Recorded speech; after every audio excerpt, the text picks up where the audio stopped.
20,629 मतदान केंद्रों पर वोटिंग लगातार चल रही है। 1,031 उम्मीदवारों की किस्मत का फैसला होगा। 930 पुरुष 101 महिला प्रत्याशी मैदान में हैं और लगातार मतदान जारी है। 90 विधानसभा सीटें सभी पर एक साथ हरियाणा में वोटिंग चल रही है। 1,031 उम्मीदवारों की किस्मत दांव पर। दो बड़े राजनीतिक दल बीजेपी वर्सेस कांग्रेस की लड़ाई और साथ ही रीजनल पार्टीज का भी एक कोलिशन दिख रहा है। जेजेपी को आजाद समाज पार्टी का साथ मिला और इसी तरह से इनेलो के साथ है बीएसपी और इन सब के बीच लगातार वोटिंग चल रही है। जनता इन उम्मीदवारों की किस्मत का फैसला कर रही है।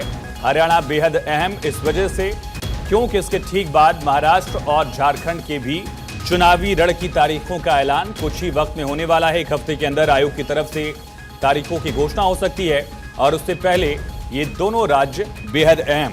और अब वोटिंग परसेंटेज को लेकर आपको जानकारी दें। हरियाणा विधानसभा चुनाव में 90 सीटों पर वोटिंग जारी है। 3 बजे तक 49.13% वोटिंग हुई है। अंबाला में दोपहर 3 बजे तक 49.39% वोटिंग। करनाल में भी आंकड़ा 49% तक है। कुरुक्षेत्र में बेहतर तस्वीर दिख रही है। दोपहर 3 बजे तक 52.13% वोटिंग हुई। कैथल में दोपहर 3 बजे तक 50% से ज्यादा मतदान। गुरुग्राम में दोपहर 3 बजे तक 38.61% वोटिंग दर्ज हुई और चरखी दादरी में भी आंकड़ा 3 बजे तक का 47% से ज्यादा है। जींद अपने आप में अहम है। जींद में दोपहर 3 बजे तक 53.94% वोटिंग हुई। झज्जर में आंकड़ा 49.68% है। पंचकूला में दोपहर 3 बजे तक थोड़ी कम वोटिंग है। चंडीगढ़ से सटा इलाका जहां 42.6% वोटिंग। पलवल में दोपहर 3 बजे तक 56% से ज्यादा मतदान हुआ। पानीपत में आंकड़ा 49% है। फतेहाबाद में 3 बजे तक 52%। फरीदाबाद में 3 बजे तक 41.74% और भिवानी में दोपहर 3 बजे तक 50% वोटिंग। बात महेंद्रगढ़ की जाए, महेंद्रगढ़ में 52% वोटिंग हुई है। मेवात में यानी कि जो पूरा नूह मेवात का हिस्सा है, रीजन है, यहां 56.59% वोटिंग। यमुनानगर में भी आंकड़ा कमोबेश बराबर है, 56.79%। रेवाड़ी में दोपहर 3 बजे तक 50% से ज्यादा मतदान। रोहतक जोड़ा का गढ़ कहा जाता है, वहां भी 50% से ज्यादा वोटिंग हुई है। सिरसा में दोपहर 3 बजे तक 48% से ज्यादा वोटिंग हुई है। अपने आप में सिरसा भी अहम। कुमारी सैलजा, अशोक तंवर दोनों अब कांग्रेस में। सोनीपत में दोपहर 3 बजे तक 45.86% वोटिंग। हिसार में दोपहर 3 बजे तक 51% मतदान दर्ज किया गया है।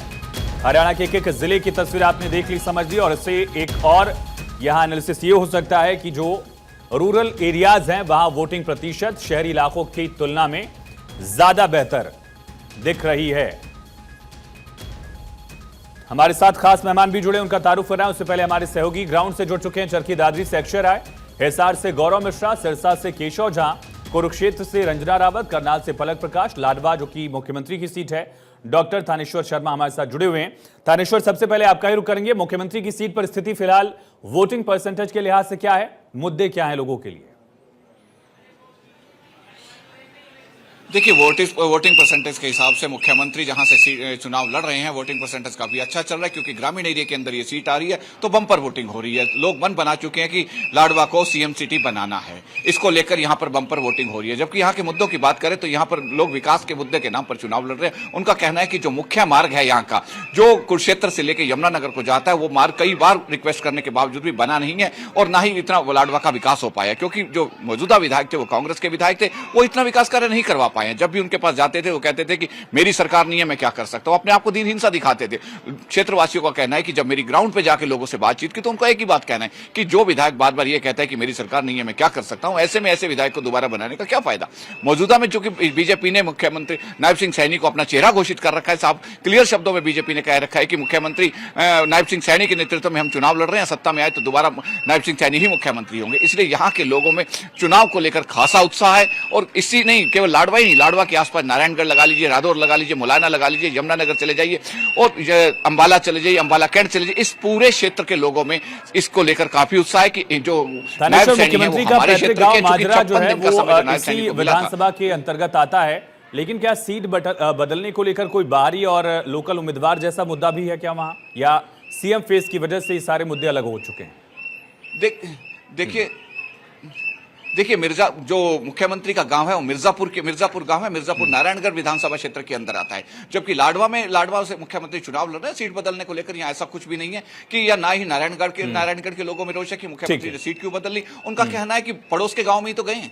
अक्सर हरियाणा में यह कहा जाता है कि पड़ोसी तो है, कोई दूर थोड़ी है, यहां से लड़े वहां से लड़े एक बराबर है। लोग पॉजिटिवली इसको ले रहे हैं। यहाँ पर पहले जो निकल कर आ रहा था कि 10 साल की एंटी इनकम्बेंसी है, उसका बीजेपी को खामियाजा भुगतना पड़ेगा। लेकिन पिछले 10 दिन की अगर आप देखेंगे, प्रधानमंत्री ने 4 रैलियां की और उसके बाद अमित शाह ने 10 रैलियां की, राजनाथ सिंह ने 14 के करीब रैलियां की। उसके बाद अपना योगी आदित्यनाथ और भी बीजेपी के जो दिग्गज नेताओं की रैलियां हुई, उसमें एक से एक बड़े रैलियां हुई। उस करके बीजेपी, अगर मैं कहूं कि चुनाव प्रचार के एग्जाम में गोल्ड मेडल लेकर आगे बढ़ी है। और जबकि कांग्रेस का अगर आप प्रचार देखेंगे तो कांग्रेस ने राहुल गांधी की 16 जगह रैलियां करवाई। उनमें से 12 जगह ऐसी थी जहां की कांग्रेस के ऑलरेडी विधायक है, जिसमें साफ जाहिर हो रहा है कि कांग्रेस का जो मैनेजमेंट था प्रचार का, वो उस हिसाब से नहीं था। कांग्रेस अपने गढ़ को बचाने के लिए राहुल गांधी की रैलियां करवा रही थी, जबकि बीजेपी अपने दिग्गज नेताओं की रैलियां उस क्षेत्र में करवा रही थी जहां कांग्रेस का गढ़ है। बिल्कुल लौटते हैं आपके पास तानेश्वर। करनाल से पलक हमारे साथ जुड़ी हुई हैं, उससे पहले गौरव का रुख करेंगे।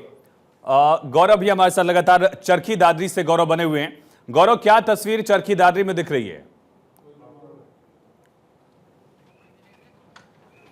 देखिए आयुष, मैं बता दूं, इस वक्त मैं मौजूद हूं ये जो नारनौद विधानसभा क्षेत्र है और कैप्टन अभिमन्यु इस बार यहां से चुनाव लड़ रहे हैं। और अगर बात करें यहां पर अभी फिलहाल 4 बजे का वक्त है, तो आप तस्वीरें मैं आपको दिखा दूं कि ये पोलिंग स्टेशन है जहां पर लोग जो हैं एकत्रित आपको नज़र आ रहे हैं। क्योंकि हम अगर बात करते हैं पोलिंग प्रतिशत की, तो गाँव के हिस्सों की भी हम बात करते हैं, तो कहीं ना कहीं जो मतदान के प्रति लोगों की जागरूकता देखने को मिलती है। इस बार तमाम मैं उन हिस्सों में होकर के आया हूं। हिसार से जब मैंने अपने सफर की शुरुआत की, कुल 7 विधानसभा क्षेत्र होते हुए जब मैं पहुंचा, हर जगह पर जो ग्रामीण हैं काफ़ी उत्साहित नज़र आ रहे हैं और वो पोलिंग बूथ तक पहुंच रहे हैं। हालांकि बीच में अगर मैं बात करूं, कैप्टन अभिमन्यु राउंड पे निकले हुए थे, तो टाडा के पास जो है एक पोलिंग बूथ है, बूथ नंबर 69, जहां पर कुछ बूथ कैप्चरिंग को लेकर या फिर पहचान छुपा करके वोटिंग चल रही थी, इसको लेकर के कुछ बहस हुई 2 लोगों के बीच में। और उसके बाद झड़प के बाद 1 घंटे मतदान रुका था।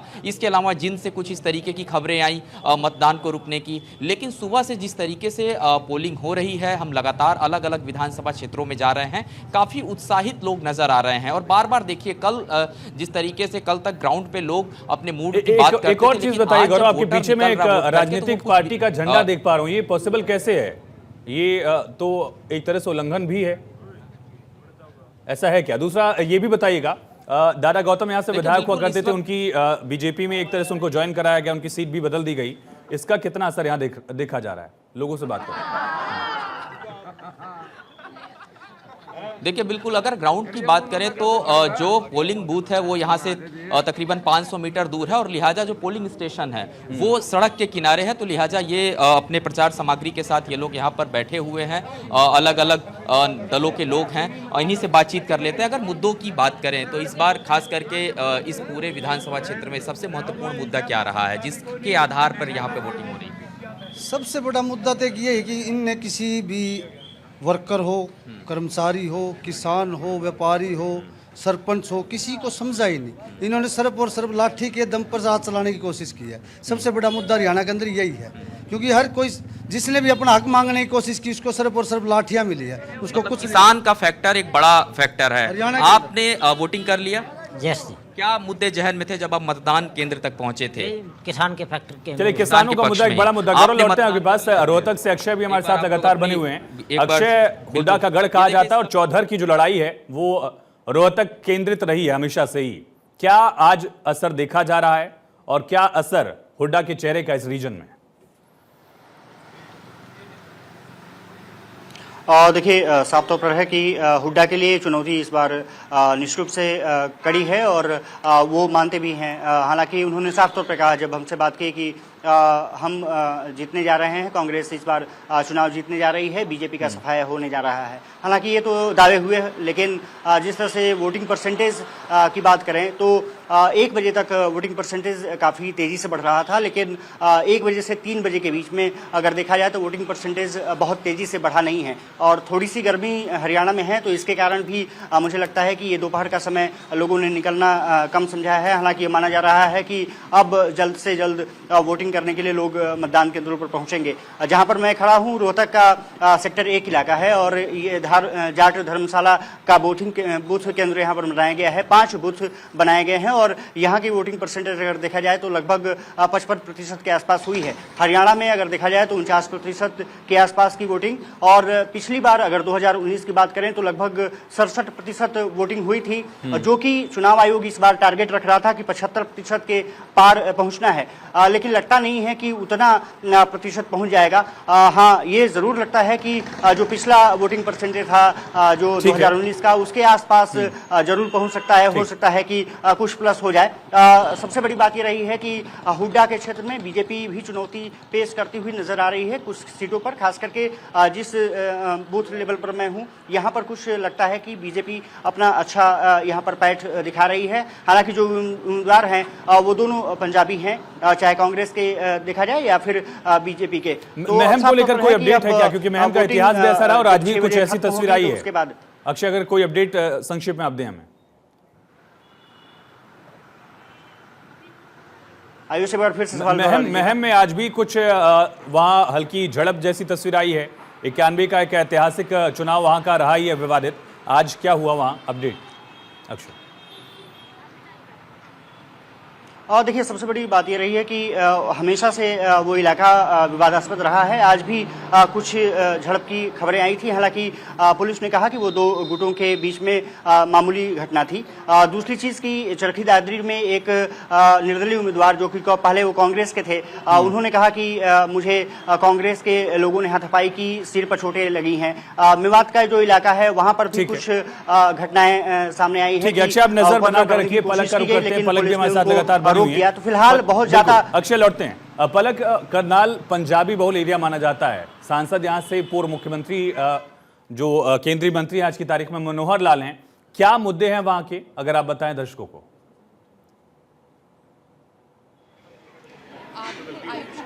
लाल से बातचीत भी की, वोटिंग के पहले बातचीत की, वोटिंग के बाद हमने उनसे बातचीत की और उन्होंने कई सारे मुद्दों का जिक्र किया। आयाराम गयाराम का जिक्र वो करते नजर आए जब अशोक तंवर को लेकर उनसे सवाल किया गया। मुद्दों की बात करें तो उन्होंने कहा कि जो भी मुद्दे हमने घोषणा पत्र में उठाए थे, जिन जिन बातों का हमने जिक्र किया था, हर एक वादा हम पूरा करेंगे और अभी भी जो काम हमारी तरफ से जो पूरे नहीं हुए हैं, हमारी कोशिश होगी कि उनको हम पूरा करेंगे। अगर हम तस्वीरों की बात करें, आयुष, तस्वीरें जरा हम आपको दिखाएं।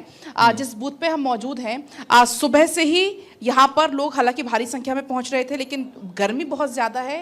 तो दोपहर में थोड़ी सी संख्या मुझे अब थोड़ी कम नज़र आ रही है, लेकिन ज़्यादातर महिलाएं अब घरों से बाहर निकल रही हैं।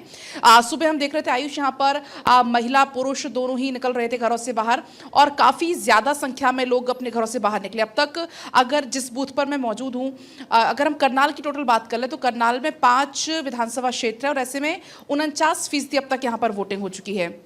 हालांकि अब देखने को लग रहा है जैसे जो महिला है वो अब घरों से ज़्यादा बाहर निकल रही, तो हो सकता है ये वोटिंग परसेंटेज अब बढ़ जाए। लेकिन जो मुद्दे हैं इनकी बात अगर हम करें तो हर पार्टी अपनी अपनी जीत का दावा एक तरफ कर रही है। जब हमने मनोहर लाल से बातचीत की तो पूरे तरीके से आश्वस्त नजर आ रहे थे। इनफैक्ट उन्होंने कहा कि पिछली बार हम 40 सीटें जीते थे, इस बार हम 50 से ज़्यादा सीटें जीतेंगे। तो अपनी अपनी जीत के दावे हर कोई कर रहा है। समय अब बहुत कम है, 8 तारीख बहुत नजदीक है। 8 तारीख को दूध का दूध और पानी का पानी हो जाएगा कि जनता ने आखिर किसे चुना। रंजना का रुख करते हैं कुरुक्षेत्र से। कुरुक्षेत्र की लाडवा सीट का हाल हमें थानेश्वर ने समझाया। अब बाकी सीटों पर क्या स्थिति है रंजना, खास करके जो पिहवा है, थानेसर है सीट, यहां पर क्या आज देखा आपने? बिल्कुल, देखिए कुरुक्षेत्र के 4 विधानसभा सीटों पर वोटिंग की प्रक्रिया जारी है और लाडवा में सबसे ज़्यादा वोटिंग हुई है, यानी कि 52% से ज़्यादा। बात अगर थानेसर विधानसभा की करें तो यहाँ पर 51% से ज़्यादा की वोटिंग हुई है। अब आपको तस्वीरें दिखाते, इस वक्त जहाँ पर हम मौजूद हैं वो थानेसर विधानसभा क्षेत्र है और यहाँ पर जिस स्कूल में हम मौजूद हैं यहाँ पर करीब करीब 4 जो बूथ हैं वो बनाए गए हैं और देखिए वोटिंग की जो प्रक्रिया है वो अभी भी जारी है। सुरक्षा व्यवस्था के इंतजाम किए गए और अभी अभी एक तस्वीर भी निकलकर सामने आई थी जब कुछ लोग यहाँ पर पहुंचते हैं, क्योंकि आज हमने देखा कि हरियाणा विधानसभा चुनाव के दौरान अगर बात करें नूह की तो वहाँ से झड़प की तस्वीरें आई, कई जगहों से झड़प की तस्वीरें आई। यहाँ पर भी हालांकि कुछ लोग पहुँचते हैं, फिर थोड़ी सी झड़प होती है और बाहर जब हम गेट की तरफ तस्वीर देखते हैं पुलिस उसे वहाँ से निकालती है और थोड़ा उस पर लाठीचार्ज भी आप कह सकते हैं कि लाठी से खदेड़ा गया। फिलहाल ये तस्वीर आपको दिखा रहे जहाँ वोटिंग की प्रक्रिया जारी और ये तस्वीर देखिए थानेसर विधानसभा सीट से आपको दिखा रहे जो कि 2 पूर्व राज्य मंत्री चुनाव लड़ रहे हैं और बीजेपी की तरफ से सुभाष सुधा और कांग्रेस पार्टी की तरफ से अशोक अरोड़ा चुनावी मैदान में। और फिलहाल ये तस्वीर हम दिखा रहे हैं कि किस तरह से यहाँ पर वोटिंग की प्रक्रिया जारी है। और ये देखिए यहाँ पर बूथ जो संख्या है वो 138 है और इसी तरह जो अलग अलग बूथ संख्या है यहाँ पर, क्योंकि 104 यहाँ पर करीब 4 बूथ है और वहां पर वोटिंग की जो प्रक्रिया जारी है। आयुष, ठीक है रंजना, और सबसे आखिर में लेकिन सबसे अहम क्षेत्र यानी कि केशव का रुख करेंगे। केशव हमारे साथ सिरसा से जुड़े हुए हैं। सिरसा अपने आप में चर्चा में है, खास करके अशोक तंवर के पार्टी शिफ्ट करने की वजह से। केशव, वहां क्या मुद्दे हैं? एक तरफ नाराजगी की बात कही जा रही थी कुमारी सैलजा की, अशोक तंवर वापस आ गए हैं, 5 साल तमाम दलों का एक तरह से हिसाब किताब लेकर वापस कांग्रेस में आए हैं। लोकल इश्यूज क्या हैं सिरसा के आज? बिल्कुल आयुष, आपने सही कहा। सिरसा पर पूरे हरियाणा की निगाहें इसलिए टिकी हुई है क्योंकि 5 विधानसभा सीट है सिरसा में, जिस पर 3 फैमिली के सबसे ज्यादा यहाँ पर प्रभाव है। एक तरफ जहां आप कह सकते हैं गोपाल कांडा, दूसरी तरफ चौटाला फैमिली और तीसरी तरफ जो है कुमारी सैलजा और अशोक तंवर, क्योंकि अशोक तंवर 2 दिनों पहले ही बीजेपी से कांग्रेस में शामिल हो गए हैं और आज उन्होंने मतदान के दौरान कहा भी कि बीजेपी उस तरह से काम नहीं कर रही थी, इसलिए हम वापस अपने घर वापसी किया है। लेकिन गोपाल कांडा यहाँ पर प्रत्याशी है जिस जगह मैं मौजूद हूँ सिरसा विधानसभा सीट से, उनके सामने जो बीजेपी के प्रत्याशी थे वो उन्होंने अपना नामांकन वापस ले लिया। तो एक तरह से बीजेपी उनको सपोर्ट कर रही है। और दूसरी तरफ अगर बात करें तो चौटाला फैमिली के भी यहाँ पर परिवार के लोग चुनाव लड़ रहे हैं, कई लोग निर्दलीय लड़ रहे हैं तो कई लोग अपने पार्टी के। मैं उसी पर आने वाला था, खास करके जो रानिया सीट है, रणजीत चौटाला को लोकसभा का टिकट दिया बीजेपी ने, वो हार गए, उन्होंने निर्दलीय कैंडिडेट के तौर पर पर्चा भर दिया। उनके पोते लगेंगे रिश्ते में, वो इनलेस उम्मीदवार हैं। रानिया सीट पर क्या अभी फिलहाल स्थिति दिख रही है आपको? बिल्कुल आयुष, आपने सही कहा। उनसे जब मैंने बात किया तो उन्होंने कहा कि मैं निर्दलीय चुनाव लड़ रहा हूं लेकिन मेरा सपोर्ट बीजेपी के साथ है। और उन्होंने ये भी कहा कि बीजेपी की सरकार बन रही है। इससे पहले वो बीजेपी की सरकार में ही बिजली मंत्री भी थे और 2024 के लोकसभा चुनाव में वो चुनाव बीजेपी के सिंबल पर लड़े थे। कुछ लोग हैं जो मतदान करके यहाँ पर निकले, इनसे बातचीत करें। क्या मुद्दा इस पर रहा आप लोगों के मतदान के बाद? मतदान के बाद मुद्दा तो जी बाकी ठीक है, इलेक्शन अच्छे तरीके से हो रहे हैं, बढ़िया हो रहे हैं। पर मेरी एक अपील है, चाहे कोई भी आए या कोई किसी की सरकार बनती है, मैं खुद भाई साहब हैंडीकैप्ट हूँ, आज 4 साल हो गए तो पैर कट गया, मैं ई रिक्शा चला रहा हूँ, वो ई रिक्शा है जी मेरा, ठीक है। तो इसके अंदर फार्म हमने भर के देख लिए, बस सब बहुत हैंडीकैप्ट भाई ऐसे हैं जो बहुत बुरा हाल हो गया है लोगों का, कि कैसे ना कैसे करके इन विचारों का समाधान किया जाए। हाँ जी, मैं कोई भी सरकार आए मैं ये सहयोग चाहता हूँ भी। चलिए, उम्मीद है कि केशव इनकी बात को आज वो सियासतदान भी सुनेंगे जिनकी कल 8 तारीख को सरकार बने, वो भी इनका समाधान करे, बहुत जरूरी है।